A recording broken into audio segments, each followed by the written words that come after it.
चलिए दोस्तों, आज ये वैसे तो ये सेशन मैं लाइव करने वाला था, लेकिन कुछ इश्यूज़ की वजह से ये लाइव नहीं हो पा रहा है। मैं कब से ट्राई कर रहा हूँ, लेकिन चलिए मैं खैर ये सेशन आपको प्रेजेंट कर देता हूँ। दोस्तों, ये जो मैं जीके की T20 सीरीज़ प्रेजेंट कर रहा हूँ, ये आपके लिए बहुत ही ज़्यादा इंपॉर्टेंट है, क्योंकि इसमें मैं जो सारे क्वेश्चन आपको बता रहा हूँ वो सारे ही इंपॉर्टेंट क्वेश्चन आपको एग्जाम में पूछा जाना कन्फर्म है कि पूछा जाने का। तो दोस्तों, मैं आपको यही कहूँगा कि अगर वीडियो आपको अच्छी लगती है तो वीडियो को ज़्यादा से ज़्यादा लाइक करें, चैनल पर नए हैं तो चैनल को शेयर करें, ठीक है, और चैनल को ज़्यादा से ज़्यादा सब्सक्राइब करें।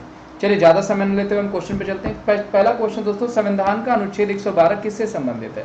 Article 112 of the constitution is related to central annual financial statement, यानी केंद्र का वार्षिक वित्तीय विवरण, या फिर मनी बिल, या फिर राष्ट्रपति की शक्ति, या फिर वित्तीय आपातकाल।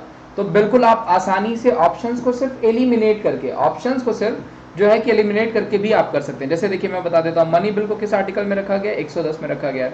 राष्ट्रपति की शक्ति किस में रखी गई? 53 में रखा गया है।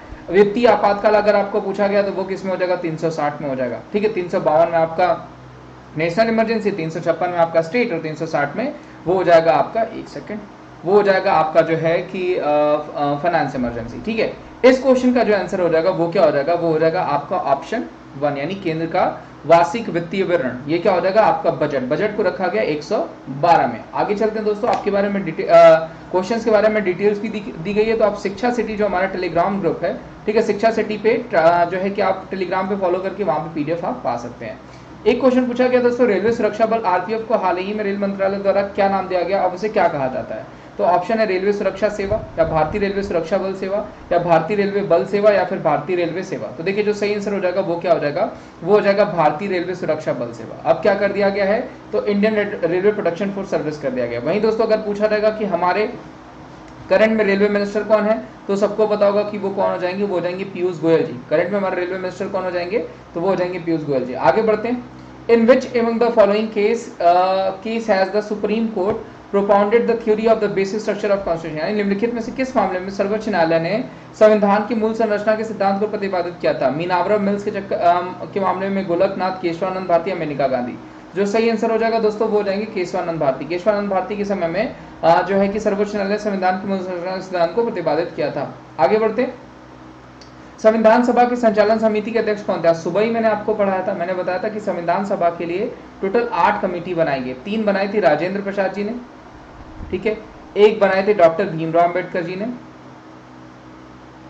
1 बनाई थी जो है 2 बनाई थी जवाहरलाल नेहरू ने, ठीक है, और 2 बनाई थी वल्लभ भाई पटेल जी ने, ठीक है। ये ध्यान रखिएगा किसने बनाई थी? वल्लभ भाई पटेल जी ने। तो टोटल मिलाकर के 8 कमिटीज बनाई गई थी, जिसमें मैं सब बता देता हूं आपको। देखिए सरदार वल्लभ भाई पटेल जी ने कौन से बनाई थी? उन्होंने प्रोविजनल बनाई थी, यानी प्रांतीय समिति बनाई थी, ठीक है। उसके अलावा एडवाइजरी कमेटी बनाई थी, सलाहकार समिति बनाई थी। राजेंद्र प्रसाद जी ने क्या क्या बनाया था? तो उन्होंने बनाया था संचालन समिति, ठीक है। उसके अलावा नियम समिति बनाया था, उसके अलावा बनाया था इन्होंने जो है एक रियासत समिति। तो टोटल 3 कमिटीज बनाई थी। आपका आई थिंक आपको क्वेश्चन का आंसर यही मिल गया होगा। क्वेश्चन का आंसर क्या हो जाएगा?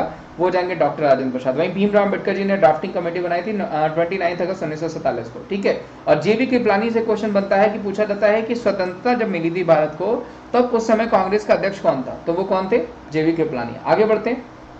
निम्नलिखित में से कौन सा संविधान की सबसे बड़ी समिति है? सार्वजनिक पब्लिक अकाउंट एस्टिमेट कमेटी, या फिर पब्लिक इंटरप्राइजेस कमेटी, या स्पेशल राइट्स ऑफ कमेटी। तो दोस्तों जो सही आंसर हो जाएगा वो क्या हो जाएगा? प्राक्कलन समिति। ध्यान रखिएगा प्राक्कलन समिति सबसे बड़ी समिति है। 30 मेंबर होते हैं और कोई भी मेंबर राज्यसभा से नहीं होता है। ध्यान रखिएगा, पूछा जाता है कि किस कमेटी में राज्यसभा का कोई भी मेंबर नहीं होता और सबसे बड़ी कमेटी होती है, तो वो होती है प्राक्कलन समिति, जिसमें 30 लोग होते हैं। करंट में पूछा जाएगा प्राक्कलन समिति के अध्यक्ष कौन है, तो वो कौन हो जाएंगे? गिरीश बापट। ध्यान रखिएगा कौन हो जाएंगे? गिरीश बापट। ये भी ध्यान रखिएगा, अच्छा क्वेश्चन है। और दोस्तों मैं आपको बता दूं, पर डे में 5 बजे लाइव करने वाला हूं आपके लिए मैंने यही दिन रखा है।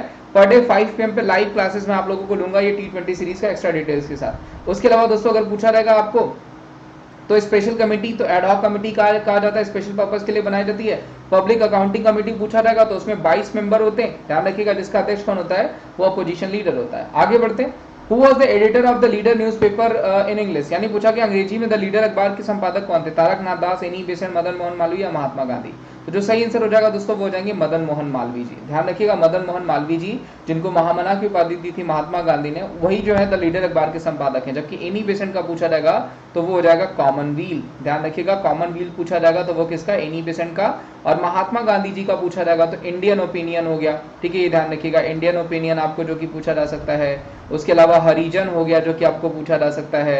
उसके अलावा आपका जो है कि एक यंग इंडिया हो गया जो कि आपको पूछा जा सकता है। ये सारे आपके अच्छे क्वेश्चन जो कि आपके बन सकते हैं। आगे बढ़ते हैं। Who founded the institution of Abhinav Bharat Sabha? Abhinav Bharat सभा की संस्था का स्थापना किसने करी थी? श्याम बिहारी बोस ने, सूर्य सेन ने, विनायक दामोदर सावरकर ने, या फिर अश्विनी कुमार दत्त ने? तो देखिए दोस्तों, दो भाइयों ने मिलकर के करी थी, उसमें कौन हो जाएंगे? तो विनायक दामोदर सावरकर, इन्होंने ही करी थी अभिनव भारत संस्था की स्थापना। वेरी इंपॉर्टेंट क्वेश्चन, एक नंबर का क्वेश्चन जो कि आपको पूछा जा सकता है। तो गणेश सावरकर और वीरेंद्र सावरकर ने जो करी थी अभिनव भारत संस्थान की गुप्त समाज की स्थापना करी थी 1904 में। आगे बढ़ते हैं। 31वां session of Indian National Congress, Lucknow session of which of 1916 was presided by whom? यानी 1916 का सत्र 1916 का लखनऊ अधिवेशन किसकी अध्यक्षता में हुआ था? तो बिल्कुल इजी क्वेश्चन दोस्तों, वो क्या हो जाएगा? अंबिका चरण मजूमदार। ध्यान रखिएगा, यहाँ पे मुस्लिम लीग पार्टी ने भी पार्टिसिपेट किया था। ठीक है, और इसमें बाल गंगाधर तिलक और मोहम्मद अली जिन्ना के भी जो मिलन था वो भी काफी ज्यादा जो है कि इसमें रूप रखता है, यानी पूछा जाता है। उसके अलावा अगर आपको पूछा जाएगा तो अंबिका चरण मजूमदार कौन हो जाएंगे? वो इसके अध्यक्ष हो जाएंगे। ठीक है, उनका भी रोल, यानी भीमराव अम्बेडकर बाल गंगाधर तिलक और मोहम्मद अली जिन्ना का भी जो है कि रोल काफी ज्यादा इसमें था। ठीक है, लेकिन आपको पूछा जाएगा अगर अध्यक्षता किसने करी थी तो वो करी थी अंबिका चरण मजूमदार जी ने की थी। आगे बढ़ते हैं। आर्य समाज की स्थापना कहाँ हुई थी? तो दोस्तों आर्य समाज की स्थापना कहाँ पे हुई थी? तो वो हुई थी आपकी मुंबई में। ध्यान रखिएगा, मुंबई में ही आर्य समाज की स्थापना हुई थी। किसके द्वारा करी गई है 1875 में? तो वो करी गई है दयानंद सरस्वती जी के द्वारा, जो कि आपको पूछा जा सकता है। ठीक है, मानव शरीर में मौजूद सबसे छोटी ग्रंथि कौन हो जाएगी? सबसे छोटी ग्लैंड पूछा गया, वो कौन सी हो जाएगी? वो हो जाएगी पीयूष ग्रंथि, यानी पिट्यूटरी। सबसे बड़ी ग्लैंड पूछा जाएगा आपको तो वो क्या हो जाएगा? वो हो जाएगा लीवर, यानी यकृत। ध्यान रखिएगा, पूछा जाता है ऐसा क्वेश्चन। ये इजी क्वेश्चन आपके ग्रुप डी को ध्यान में रख करके भी इन क्वेश्चंस को ऐड किया गया। दोस्तों मैं एक बार फिर से कहूंगा, वीडियो अगर आपको अच्छी लग रही है तो इसे ज्यादा से ज्यादा लाइक करें, ज्यादा से ज्यादा चैनल को सब्सक्राइब करें और शेयर करें। ऐसे पर डे वीडियोस आपको मिलते रहेंगे टेस्ट सीरीज वाले। महात्मा गांधी राष्ट्रीय ग्रामीण रोजगार योजना किस वर्ष में शुरू हुई थी? तो वो शुरू हुई थी दोस्तों, आपको कब शुरू हुई थी? तो वो शुरू की गई थी 2006 में। ध्यान रखिएगा, कब शुरू करी गई थी? 2006 में जो है कि शुरू करी गई थी, जो कि आपकी आंध्र प्रदेश के अनंतपुर से स्टार्ट हुई थी। ये भी ध्यान रखिएगा, अच्छा क्वेश्चन जो कि बन सकता है आपको। निम्नलिखित में से कौन सा सेल थ्योरी प्रस्तावित करता है? रॉबर्ट हुक, स्लेडन और स्वान, या फिर आपके विटकर, या फिर लैंडस्टीनर? तो बिल्कुल इजी है। अगर पूछा जाएगा कि सेल के फादर कौन थे तो वो रॉबर्ट हुक हो जाते, लेकिन पूछा क्या गया यहाँ पे कि सेल थ्योरी किसने दी? तो सेल थ्योरी दी थी स्लाइडन और स्वान ने। वेरी इंपॉर्टेंट क्वेश्चन जो कि आपको पूछा जा सकता है। आगे बढ़ते हैं। When was the State Bank of India established? तो स्टेट बैंक ऑफ इंडिया कब स्टैब्लिश हुआ था? वो स्टैब्लिश हुआ था 1955 में। ध्यान रखिएगा, स्टेट बैंक ऑफ इंडिया जो है कब स्टैब्लिश हुआ था? तो ये स्टैब्लिश किया गया था 1955 में। आगे बढ़ते हैं।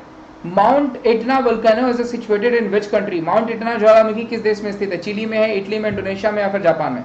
तो जो सही आंसर हो जाएगा दोस्तों वो कहां पे हो जाएगा? इटली में है माउंट एटना ज्वालामुखी। वेरी इंपॉर्टेंट क्वेश्चन जो कि आपको पूछा जा सकता है।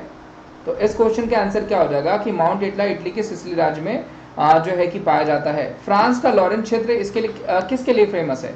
Lorraine region of France is world famous for its iron and steel industries, IT industries, sheep breeding, या फिर केमिकल सब्सटेंस? तो देखिए, जो फ्रांस का लॉरेंस क्षेत्र है वो बेसिकली जो है लोहे और इस्पात उद्योग के लिए काफी ज्यादा फेमस है, यानी आयरन स्टील इंडस्ट्रीज के लिए वो विश्व प्रसिद्ध है। आगे बढ़ते हैं दोस्तों। तंजानिया देश की राजधानी पूछा गया है, तो देखिए मैं बाकी सबके बता देता हूं, ऑटोमेटिक ही जो है कि आपका एलिमिनेट करके कर सकते हैं आप। आई थिंक मैंने आपको सारा ही बता रखा है जो कि आपको पता है। केनिया पूछा जाएगा तो केनिया का नैरोबी हो जाएगा। ठीक है, अंगोला अगर पूछा जाएगा, अंगोला की कैपिटल तो वो लुआंडा हो जाएगा। ट्यूनिस की कैपिटल ट्यूनिस ही है, तो इस क्वेश्चन का आंसर क्या हो जाएगा? वो हो जाएगा डोडोमा। ध्यान रखिएगा, तंजानिया की कैपिटल क्या है? तो वो हो जाएगी डोडोमा। आगे बढ़ते हैं। किस भारतीय राज्य में भारत का सबसे लंबी तटरेखा है? किस भारतीय राज्य में भारत की सबसे लंबी तटरेखा है? तो वो क्या हो जाएगा? गुजरात। सबसे लंबी पूछा जाएगा तो गुजरात, और सबसे छोटी पूछा जाएगा तो वो क्या हो जाएगा? गोवा। अगर वहीं पूछा जाएगा कि कितने यूनियन टेरिटरी लगते हैं तट से, तो वो हो जाएंगे 4। सबसे अधिक पूछा जाएगा तो अंडमान निकोबार, और सबसे कम पूछा जाएगा तो वो हो जाएगा पांडुचेरी। ध्यान रखिएगा, वेरी इंपॉर्टेंट क्वेश्चन जो कि आपको पूछा जा सकता है। जबकि अगर राज्य पूछा जाएगा तो सबसे बड़ा गुजरात, सबसे छोटा गोवा। अच्छा क्वेश्चन है जो कि आपको पूछे जा सकते हैं। आगे बढ़ते हैं। एल्युमिनियम के निम्नलिखित में से कौन सा एल्युमिनियम का मुख्य स्रोत है? हेमाटाइट, बॉक्साइट, मैग्नेटाइट, या फिर लिग्नाइट? तो जो मुख्य स्रोत हो जाएगा वो क्या हो जाएगा? बॉक्साइट हो गया, क्रायोलाइट हो गया, कोरंडम हो गया। ये एल्युमिनियम के मुख्य स्रोत है, यानी मुख्य ओर है, उसके मुख्य अयस्क हैं। आगे बढ़ते हैं। किस हार्मोन को जन्म हार्मोन कहा जाता है? या सोमोट्रोपिक कहा जाता है, मेलाटोनिन को कहा जाता है, ऑक्सीटोसिन को कहा जाता है, या फिर वास्कुप्रेसिन को? तो दोस्तों जो सही आंसर है, जो ये भी बहुत इजी क्वेश्चन है और बहुत रिपीटेड क्वेश्चन है, ठीक है, जो कि आपको बार बार पूछा जाता है। तो किस हार्मोन को जो है कि जन्म हार्मोन कहा जाता है? तो वो क्या हो जाएगा? वो हो जाएगा आपका ऑक्सीटोसिन, जिसको जन्म हार्मोन कहा जाता है। ब्राजील के वर्तमान राष्ट्रपति कौन है? वेरी इजी, कौन हो जाएंगे भाई? Jair Bolsonaro. पिछले रिपब्लिक पे, इस रिपब्लिक पे नहीं, पिछले रिपब्लिक पे ये इंडिया भी आए थे, और जायर बोल्सोनारो जो है ब्राजील के राष्ट्रपति, और ब्राजील ने हमारे लिए जो है कि फ्री कर रखा है वीजा, तो ये ध्यान रखिएगा। और दोस्तों ये आज के टॉप 20 क्वेश्चन थे। उम्मीद करता हूँ ये सेशन आपको अच्छा लगा होगा। मैं फिर से कहूंगा, अगर आपको सेशन अच्छा लगा है तो इसे ज्यादा से ज्यादा लाइक करें, शेयर करें, और चैनल पे नए हैं तो चैनल को सब्सक्राइब कर दीजिए। पर डे 5 बजे मैं जल्दी ही पूरी कोशिश कर रहा हूँ कि मैं इसको लेकर के आपको लाइव ही प्रेजेंट हूँ, ठीक है। तब तक के लिए thank you so much, bye bye, take care.